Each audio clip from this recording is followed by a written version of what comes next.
Desde el momento en que me subí al auto con ella, todo cambió. Se presentó como Drey y explicó sin rodeos que trabajaba en la industria de clubes de striptease. Confieso que me sorprendió, ya que nunca antes había puesto un pie en un lugar como este. En ese momento, sin embargo, algo me llamó la atención. Los bailarines llevaban cantidades impresionantes de dinero atadas al cinturón, como si fuera la cosa más natural del mundo. Tomé algunas fotos, me relajé y, sin darme cuenta, llegó el momento de mi prueba. Ahí empezó todo. El dinero era fácil, casi irresistible. Algunas noches ganaba 1000 reales, en otros, llegó a 5000. Eso se convirtió en una obsesión. Pero no fue solo el dinero lo que me detuvo. La competencia entre chicas generaba enemistad y el ambiente estaba cargado de energía negativa. Había envidia, celos y una atmósfera pesada, casi asfixiante. En su tiempo libre, algunos de ellos se encerraban en el baño para consumir drogas. Heroína, cocaína, cualquier cosa que aliviara la presión. Uno de ellos me lo ofreció, me enseñó a hacerlo y, en poco tiempo, quedé enganchado. Los clientes eran variados, hombres mayores, hombres jóvenes, hombres casados. Algunos incluso intentaron abordarlo de otra manera, como si quisieran algo más allá de lo que ofrecía el club. Hoy estoy aquí para contaros cómo ha cambiado todo. Mi nombre es Andrea y mi historia es sobre cómo dejé un mundo de fiestas, drogas, alcohol y striptease después de que Dios me habló dentro de un auto de policía. Pero para entender cómo llegué allí, necesito volver al principio. Nací en Washington, D.C., pero crecí en Maryland. Mis padres vinieron de Bogotá, Colombia y tengo una hermana. Desde pequeña recuerdo la rutina de ir a la iglesia todos los domingos. Mi madre nos vestía con ropa elegante y me encantaba participar en el ministerio infantil. Fue allí donde la música entró en mi vida, especialmente los himnos cristianos, los cuales me llenaron de alegría. En casa mis padres tenían libros con increíbles ilustraciones bíblicas y yo pasaba horas preguntando por cada figura. ¿Quién era Moisés? ¿Quién era David? ¿Cómo era la historia de Noé? La fe siempre fue parte de mi infancia y lo único que conocía era al Señor. Pero todo cambió cuando entré a la escuela primaria. Fue allí donde me di cuenta de que el enemigo me había preparado trampas.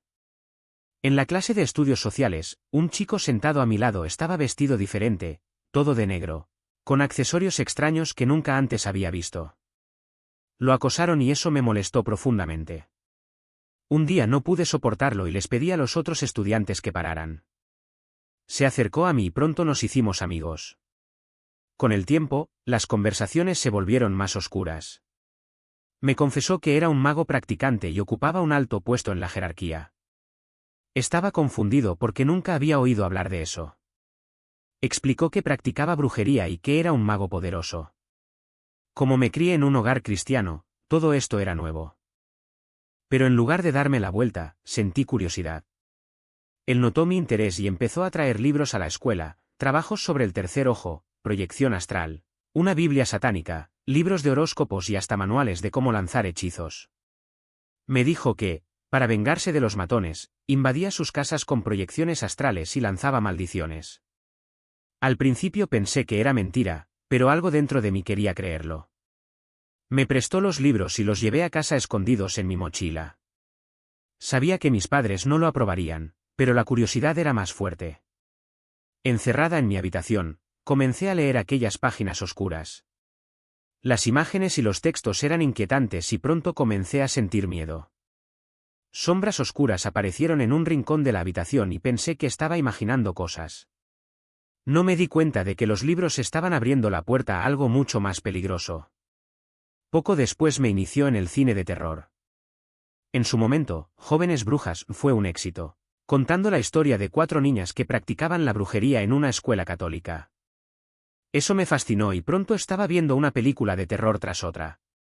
Los ojos son una puerta al alma y no tenía idea de lo que estaba permitiendo que entrara en mi vida. La curiosidad no hizo más que aumentar.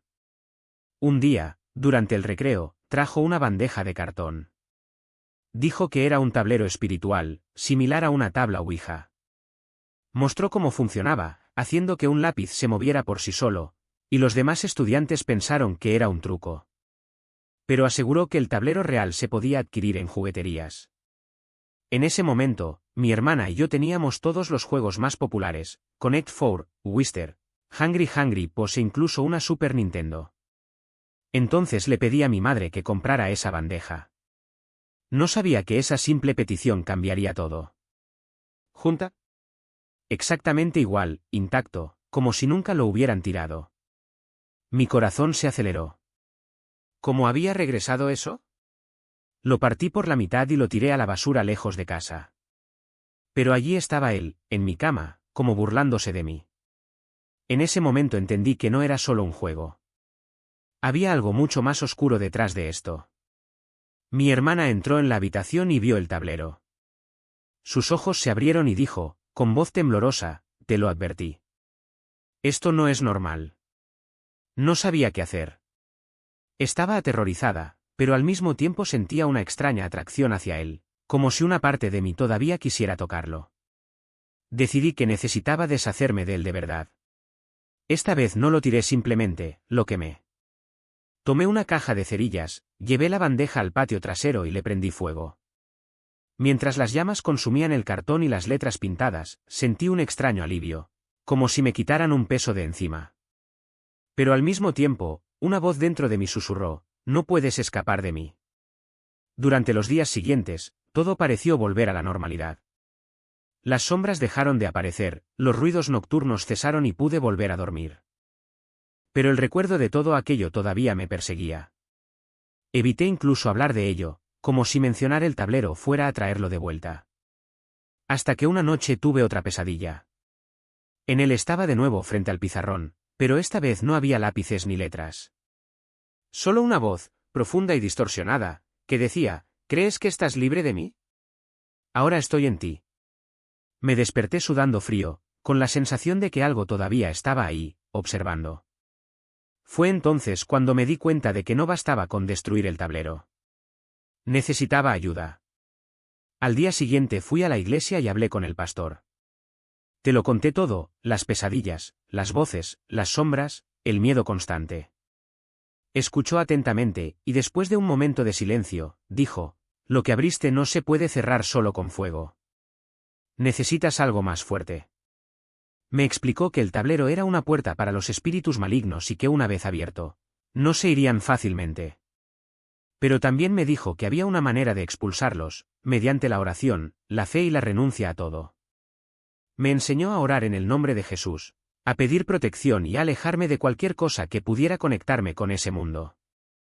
Fue un proceso difícil.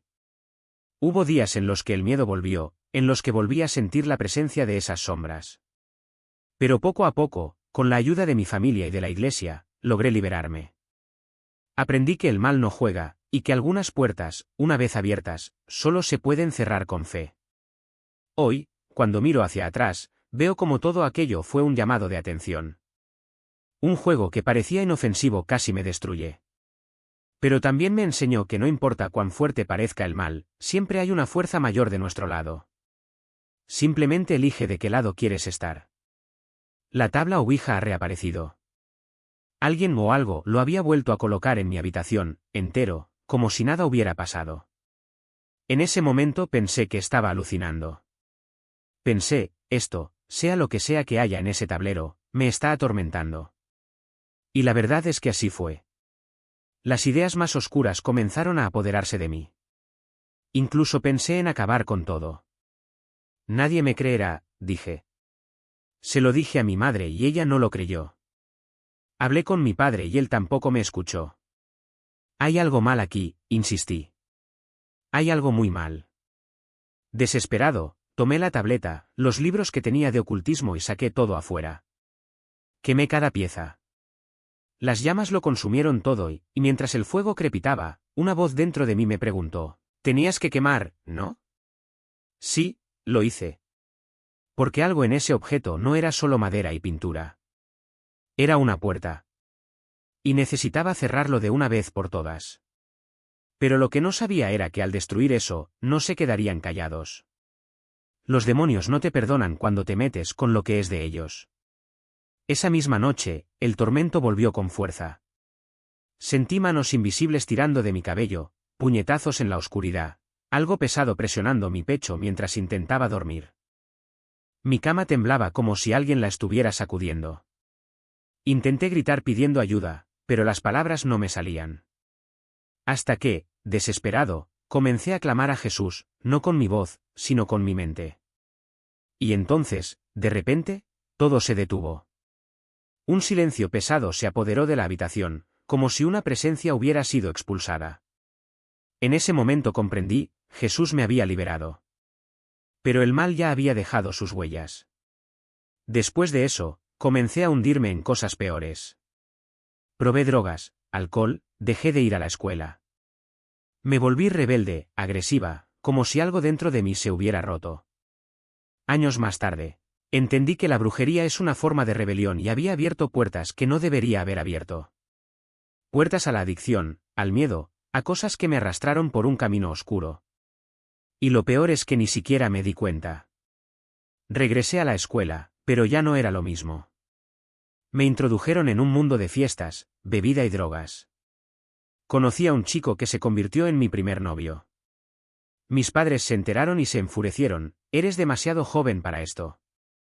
Rompe con él ahora. Dije que había terminado, pero eso era mentira. Las peleas en casa se volvieron constantes. Mi hermana, mis padres, nadie entendía lo que me estaba pasando. Hasta que un día mis padres decidieron que era hora de mudarnos. Tal vez un nuevo comienzo en otro lugar ayudaría, dijeron. Y así, en mi primer año de secundaria, nos mudamos. Pero no lo dejé todo atrás. Seguí hablando con mi novio oculto, seguí en contacto con mis amigos de la vieja escuela. Cuando llegamos al nuevo lugar, odié todo.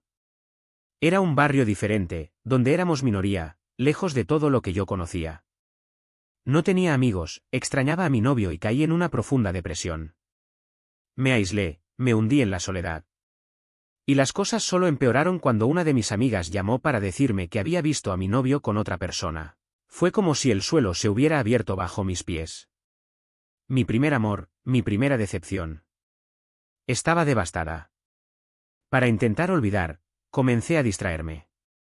Fui al centro comercial con los pocos amigos que hice, tratando de mantenerme ocupada. Hasta que una noche me invitaron a una fiesta. Allí, entre risas y música a todo volumen, alguien se pasó un porro. Nunca antes había fumado, pero en ese momento pensé que sería una buena idea.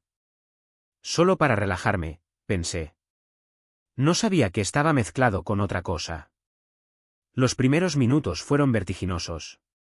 Entonces comencé a ver todo triplicado. Sombras negras se movían por las paredes, como si estuvieran vivas. Mi corazón se aceleró, latía tan fuerte que parecía que iba a explotar. Una paranoia se apoderó de mí, como la que sentía cuando usaba la tabla ouija. Corrí al baño, me lavé agua en la cara, tratando de calmarme. Debe ser solo la marihuana, traté de convencerme. Pero cuando regresé a la habitación, mis amigos se reían, ajenos a mi desesperación. Me siento mal, dije. Estás de viaje, relájate, le respondieron. Intenté pedir ayuda, pero las palabras me salieron confusas. Mi visión se oscureció, mi corazón de repente se desaceleró, boom, boom, boom, y luego todo se volvió negro. Me desperté en el hospital. El doctor me miró con expresión seria. Señora, tuvo suerte. Lo que fumó estaba mezclado con PCP. Una dosis alta. Casi muere. Las lágrimas brotaron antes de que pudiera contenerlas. Todo pareció colapsar al mismo tiempo. Mi novio me había engañado. Casi había muerto. Y lo peor, ni siquiera sabía lo que fumaba. ¿Por qué Dios me salvó? Lloré. ¿Por qué no me dejaste morir? Todo se está desmoronando. Mi familia, mi vida, yo. Regresé a casa en silencio. No quería ver a nadie. Mis padres intentaron consolarme, pero lo único que podía pensar era en cómo todo había salido mal. Esa noche, sola en mi habitación, volvieron los pensamientos más oscuros. Termina con esto de una vez. Córtate las venas. Toma toda tu medicina. Era como si una voz me susurrara estas cosas al oído. Pero, en medio de la desesperación, algo me hizo retroceder. Una presencia, una fuerza que no entendía, pero que me impedía hacerlo. Años más tarde, sabría que era Dios protegiéndome, incluso cuando no lo reconocía. Regresé a la escuela, pero la vergüenza me acompañó. Sabía que todos estaban hablando de lo que había sucedido. La ansiedad me asfixió. Y luego, para empeorar las cosas, mi exnovio empezó a aparecer en la parada del autobús, rogándonos que volviéramos a estar juntos. André, démosle otra oportunidad, decía. Me negué. Lo que hiciste estuvo mal. Pero él insistió e insistió, hasta que un día cedí. Está bien, intentémoslo de nuevo. Y así, sin darme cuenta, volví a caer en el mismo ciclo. Fue entonces cuando descubrí que estaba embarazada. Y ni siquiera sabía cómo decírselo a mis padres, solo era un adolescente. Cuando finalmente me armé de valor, no estaban contentos, pero dijeron, hija, te apoyaremos. Somos cristianos, no creemos en el aborto y queremos que tengas este bebé. Sin embargo, tan pronto como se lo conté a mi novio, se convirtió en otra persona. Se volvió controlador y verbalmente abusivo. Comenzó a hundirse en las drogas y el alcohol, y lo vi perderse cada vez más. No podía controlar su forma de beber y las cosas en casa con mis padres tampoco iban bien. Terminé mudándome a su casa. Una noche fuimos a una fiesta de cumpleaños. Ya estaba embarazada de unos meses. Recuerdo que me llevó aparte y me dijo, oye, quiero hablar contigo afuera. De repente, sin motivo alguno, me dio un puñetazo en el ojo. Caí al suelo y él empezó a patearme, a golpearme y a gritar, te dije que no hablaras con ella. Te lo dije. Todo lo que podía pensar era, Dios mío, ayúdame. Sácame de esto. No necesito esto. Cuando llegamos a casa, tenía el ojo morado. Tuve que ir a la escuela al día siguiente y cubrir los moretones con maquillaje. Cuando mis amigos me preguntaron qué pasó, mentí, me caí. Necesitaba poner excusas, decir que fue un accidente, pero la verdad era que mi novio me estaba atacando. Le tenía miedo. No sabía qué hacer, ni cómo decírselo a mis padres ni a nadie, porque pensé que me mataría. Tuvo arrebatos. Era narcisista, abusivo, verbal y físicamente, controlador. Decidí que podía ponerme o no, con quién podía o no hablar, a dónde podía ir. Fue una pesadilla. No vi una salida. Un día, después de que nació el bebé, lo puse a dormir en la otra habitación. Estaba acostada en la cama, casi quedándome dormida, cuando llegó. Escuché sus pasos subiendo las escaleras y, asustada, fingí estar dormida. Entró en la habitación, abrió cajones, movió el armario, haciendo ruido. Seguí fingiendo, pero observé. De repente lo vi sacar un arma de uno de los cajones. Se acercó a mí, me sacudió y me dijo, Andrea, despierta, despierta. Luego puso el arma en mi cabeza y dijo, si alguna vez intentas dejarme, te mataré. Recuerda eso. Eres mío. Quería contraatacar, pero pensé, tiene un arma. ¿Me va a matar aquí? ¿O a mí o a mi hija? Permanecí en silencio, las lágrimas corrían por mi rostro. Fui a la habitación del bebé, y mirándola, oré, Dios, si eres real, sácame de esta relación. Sácame de esta pesadilla, o moriré, o mi hija morirá. Ambos moriremos. Dios, necesito tu ayuda. Después de eso, llamé a mis padres y les conté todo. Estaban aterrorizados. Fui a la corte y obtuve una orden de restricción porque temía por mi vida. En ese momento ya no vio al bebé. La orden fue concedida y a partir de entonces comencé a vivir en constante ansiedad, depresión y ataques de pánico. Seguí mirando hacia atrás, temiendo que apareciera para matarme. Pasaron unos meses, hasta que su madre llamó a mis padres para decirles que había cambiado, que asistía a la iglesia, buscaba ayuda, iba a las reuniones de Alcohólicos Anónimos y estaba mejorando. Estaba feliz por él. Me llamó y me dijo, Andrea, hace meses que no veo a la bebé. Quiero verla. Tal vez podamos hablar, ver cómo podemos ser padres juntos, sin volver atrás, pero solo para ella. Sentí pena, pero algo dentro de mí, sé que era el Espíritu Santo, dijo, no, hija, no cedas. Pero no escuché. Por amabilidad, porque quería que viera a su hija, acepté. Sugirió, ¿qué tal si salimos a comer y hablamos sobre cómo podemos ser padres? Estuve de acuerdo. Está bien. ¿A qué hora puedo recogerte? Él vino a buscarme esa noche. Recuerdo que íbamos camino al restaurante, pero él tomó una ruta diferente. De repente nos encontramos en una carretera oscura de un solo sentido. Empecé a sentir miedo.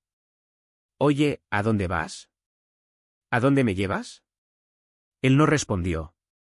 Repetí la pregunta, pero él permaneció en silencio. Luego, detuvo el auto en un campo abierto, un lugar desierto, completamente oscuro. Seguí preguntando, ¿qué está pasando? ¿A dónde me llevas? Cerró las puertas de su lado. No pude abrir el mío. De repente me dio un puñetazo. Me quedé inconsciente, pero aún podía oírlo. Estaba débil y él seguía golpeándome, tratando de noquearme. Intenté defenderme. Recuerdo que rodeó el auto, abrió la puerta de mi lado, me sacó y me arrastró hasta el medio de ese campo. Hacía frío. Cuando abrí los ojos, estaba tirado en el suelo, débil, con miedo de reaccionar. Comencé a orar, Dios, no quiero morir así. Ayúdame, Señor. Si eres real, ayúdame. Te pedí que me sacaras de esta relación o voy a morir. Entonces, como si una voz susurrara dentro de mí, escuché, reza el Salmo 91. Recordé que cuando era niña, mi padre nos enseñó este salmo a mi hermana y a mí. Y comencé a recitarlo. Estaba bajo los efectos del alcohol y la cocaína, por lo que no tenía control sobre mis reacciones. Me esposaron, me metieron en el coche de policía y me llevaron a la comisaría. Fue la primera vez que me arrestaron. En ese momento, lo único que pude pensar fue, Dios mío, ¿cómo llegué aquí? Mi hija estaba en casa con la niñera y yo no sabía ni cómo explicárselo. Me sentí una fracasada, una madre horrible, una mujer sin rumbo. En la comisaría, mientras esperaba que me ficharan, me puse a llorar. No fue solo por el miedo a la cárcel, sino por la vergüenza de darme cuenta de que me había convertido exactamente en lo que siempre pensé que era. Miré a las otras mujeres allí, algunas con miradas inexpresivas, otras desesperadas, y pensé, eso es lo que nos hace el dinero fácil. Te atrapa en un ciclo del que no puedes salir. Fue entonces cuando un policía se acercó y, con un tono más humano, me preguntó si necesitaba algo. Solo podía negar con la cabeza, negándolo, pero por dentro gritaba, sácame de aquí, Dios. Sácame de esta vida. Al cabo de unas horas me dejaron en libertad bajo fianza. Mi amigo, el mismo que me presentó el club, pagó para que me fuera. Cuando llegué a casa, mi hija estaba dormida y me arrodillé junto a su cama, llorando. Me prometí a mí mismo que nunca más volvería a ese lugar. Pero, como siempre, el dinero habló más fuerte. Al día siguiente estaba de vuelta en la discoteca, bailando como si nada hubiera pasado. Con el tiempo, la cocaína se convirtió en mi compañera constante.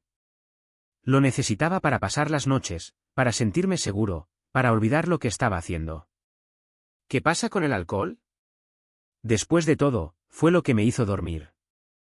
Pero el sueño nunca fue tranquilo. Me despertaba con pesadillas, sudando, con la sensación de que alguien me observaba. A veces veía sombras moviéndose en la habitación, como si algo malo estuviera ahí, esperando.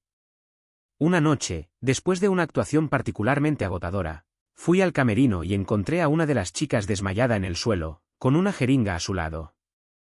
Grité pidiendo ayuda, pero cuando llegaron los demás, ya era demasiado tarde. Ella había muerto de una sobredosis. Eso me impactó profundamente. Sabía que podría haber sido yo. En ese momento algo dentro de mí se rompió. Me miré al espejo y no reconocí a la mujer que estaba allí, ojos hundidos, piel pálida, labios agrietados. Ese no soy yo, pensé. Eso no es lo que quiero ser. Decidí que necesitaba irme. ¿Pero cómo? Tenía cuentas que pagar, una hija que mantener y la adicción no me dejaba pensar con claridad. Entonces comencé a ahorrar dinero escondido. Todos los días tomaba parte de lo que ganaba y lo escondía en algún lugar desconocido. Me tomó meses, pero finalmente gané lo suficiente para seguir adelante por un tiempo. Fue entonces cuando una clienta, una señora mayor que siempre me trató con respeto, Me ofreció trabajo en su tienda de ropa. «Eres inteligente, Andrea», dijo. «No tienes por qué vivir así». El día que renuncié al club lloré. No era solo por el miedo a lo desconocido, sino porque, en cierto modo, me había acostumbrado a esa vida. Las luces, la música alta, la adrenalina de ganar dinero rápido. Pero al mismo tiempo, sentí tal alivio que sentí como si me hubieran quitado un peso de encima. Cuando me fui por última vez, no miré atrás. Sabía que si miraba, podría regresar. Los primeros meses fueron difíciles. Apenas podía dormir sin alcohol y la abstinencia de cocaína me dejaba irritable y con terribles dolores de cabeza, pero mi hija fue mi motivación. Cada vez que pensaba en rendirme, la miraba y recordaba la promesa que le había hecho: voy a ser una mejor madre. Voy a ser una mejor mujer. Y, poco a poco, con la ayuda de reuniones de apoyo y la fe que había dejado de lado, comencé a reconstruirme. Hoy, cuando miro hacia atrás, veo que cada caída, cada error, me trajo hasta aquí. No fue fácil. Todavía hay días en los que me persigue la vergüenza del pasado, pero he aprendido que Dios no nos abandona, incluso cuando nos abandonamos a nosotros mismos. Me sacó de ese campo oscuro, me sacó del club, me sacó de las drogas. Y, lo más importante, me dio una segunda oportunidad de ser la madre que mi hija se merece. Cuando el alcohol o las drogas se apoderan de nosotros, perdemos la noción de lo que estamos haciendo. Y recuerdo bien aquel día que me arrestaron. Estaba hecho un desastre, lloré, grité, traté de resistirme. No quería que me llevaran, no quería que mis padres se enteraran. Pensé, me van a matar cuando se enteren. En el fondo sabía que lo merecía, pero el orgullo y la desesperación hablaban más fuerte. Allá atrás, en el coche de policía, me sentí como una mierda. Entre sollozos, comencé a cuestionar a Dios: ¿por qué mi vida es así? ¿Por qué me haces esto? Lo culpé, como si fuera responsable de mi sufrimiento. Pero entonces, en medio de ese llanto, escuché una voz clara, suave pero firme, que resonó dentro de mí: hija, he estado tratando de llamar tu atención. ¿Por qué peleas conmigo? Envié gente para hablar contigo, para traerte de regreso, y tú los ignoraste. Me alejaste. De repente me detuve. ¿De dónde viene esa voz? No podía ser mi mente, era algo más grande, más profundo. Y luego, con el corazón acelerado, pregunté: Dios, ¿eres tú el Señor? No me importaba si los policías pensaban que estaba loco. En ese momento solo estábamos él y yo. Y la voz respondió: deja de pelear conmigo. Yo soy Dios. Te estoy hablando. ¿Me darás tu vida? Al mismo tiempo, rompí a llorar. No eran lágrimas de desesperación, sino de alivio. Sí, Dios. Ahora. Ahora mismo. Sabía que estaba borracho, pero esa conversación se me quedó grabada con una claridad sobrenatural. Cuando me llevaron a la celda, el frío del cemento parecía quemarme la piel. Acurrucada en el suelo, solo podía repetir: Dios, sácame de esta vida. Ya no quiero vivir así. Si tú eres real, muéstrame. Revélame quién eres. Y entonces sucedió. Una presencia tangible me envolvió, como olas que comenzaban en lo alto de mi cabeza y bajaban hasta mis pies. Hacía calor, intenso, abrumador. No había forma de resistirme, todo lo que podía hacer era llorar y rendirme. Sentí como si una mano invisible me empujara hacia abajo, como invitándome a hacer una reverencia. Cuando miré hacia arriba, estaba completamente sobrio. Me toqué la cara, mi cuerpo, miré a mi alrededor. Dios mío, ¿acabas de quitarme la borrachera? En ese momento las olas regresaron y supe: era él. Gracias Dios. Gracias Señor. Perdóname por todo. Perdona la vida que viví. Ayúdame, porque no sé cómo cambiar por mi cuenta. Si el Señor es real, sácame de esta vida, porque no sé qué hacer. Necesito tu ayuda. Allí, en ese suelo frío, comprendí que había tocado fondo y que Dios me estaba extendiendo la mano.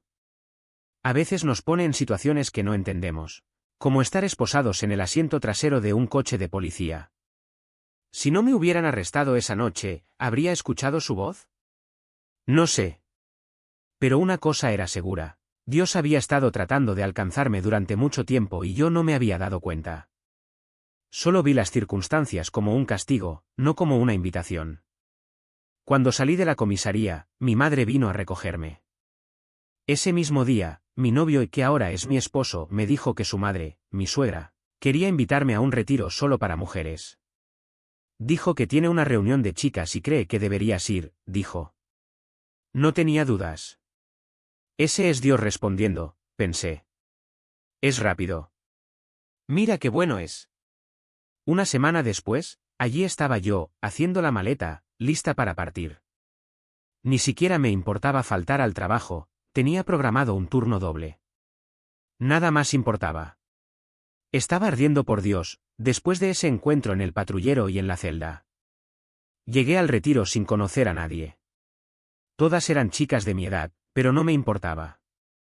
La primera noche, cuando comenzaron los elogios, solo pude levantar las manos y decir gracias. Gracias por salvarme, por salvar a una desgraciada como yo. Una mujer llena de pecados, de inmoralidad, de vicios, de inmundicias. Me postré ante él, agradecida por su misericordia. Y entonces sucedió algo extraordinario. Durante ese fin de semana, me liberé de cosas que ni siquiera sabía que llevaba. Realmente no entendía lo que estaba pasando, pero recuerdo toser, expulsar algo de mi interior, como si mi cuerpo soltara un peso invisible. No me da vergüenza hablar de ello, porque cada uno tiene su propia manera de liberarse, y esta fue la mía. Fue hermoso ver cómo Dios obra con sus hijos. Él no nos deja atrapados en el pasado. Cuando terminé ese retiro, me sentí como una persona nueva. La Andrea de antes ya no existía. Era como si hubiera nacido de nuevo, como si las olas de la presencia de Dios me hubieran inundado por completo. Nunca olvidaré ese fin de semana, fue poderoso y transformador. Desde entonces, Dios me reveló que mi llamado era liderar la adoración, ser parte de equipos de adoración. Hoy voy a donde me invitan, canto en diferentes iglesias y es una alegría inmensa poder servir así. Cada vez que subo al escenario recuerdo ese momento en el auto, esa voz que me llamó cuando ya no tenía fuerzas. Dios no se rinde con nosotros. Él nos encuentra en los lugares más oscuros, nos levanta y nos da un nuevo propósito. Solo tenemos que decir sí. También he compartido mi testimonio en varias iglesias. Es sorprendente ver cómo lo que el enemigo pretendía para el mal, Dios lo convirtió en algo bueno. Exponer la oscuridad, revelar las trampas que el enemigo usa para atraparnos e impedirnos cumplir nuestro propósito. Por eso hago lo que hago, para que nadie más se quede estancado en lo que no estaba destinado a nosotros. Además, trabajo como entrenador vocal, ayudando a equipos de adoración, cantantes y ministerios a desarrollar sus dones. Es una bendición poder servir así, usando lo que Dios me ha dado para edificar a otros. Y, si quieres seguir mi ministerio, puedes seguirme, busco vivir para el Señor en todo, ya sea dirigiendo la adoración en diferentes iglesias o sirviendo en proyectos de discipulado. También estoy escribiendo un libro sobre mi testimonio. Sé que Dios aún tiene mucho más por hacer y estoy completamente disponible para Él. Lo que Él quiera, estoy listo. Y ese Salmo 91, cómo le habla al corazón. Especialmente el versículo 11, porque a sus ángeles mandará acerca de ti, que te guarden en todos tus caminos. En sus manos te sostendrán, para que tu pie no tropiece en piedra. Esta promesa me recuerda exactamente lo que experimenté. Cuando parecía que no había salida, Dios envió a sus ángeles, literal y espiritualmente, para levantarme. Y Él hace lo mismo por ti. Cuando lleguen las dificultades, cuando el miedo se apodere, reza este salmo. Pide protección para tu familia, para tus luchas, para tus enemigos. Dios se manifiesta. Él actuó en mi vida y puede actuar en la tuya también. Él ama a sus hijos y solo espera que nos rindamos, que lo pongamos a Él en primer lugar. A partir de ahí, Él comienza a obrar en nosotros. Y ahora, si me lo permiten, me gustaría orar por todos los que miran. ¿Vamos juntos? Padre, te damos gracias por este momento. Señor, bendice este canal, bendice a cada persona que está escuchando. Rompe las cadenas, Señor, donde quiera que haya esclavitud, ya sea a través de adicciones, relaciones tóxicas, prácticas ocultistas o cualquier otra forma de oscuridad. Muéstrales, Dios, que tú eres poderoso para salvar, para restaurar, para dar un nuevo comienzo.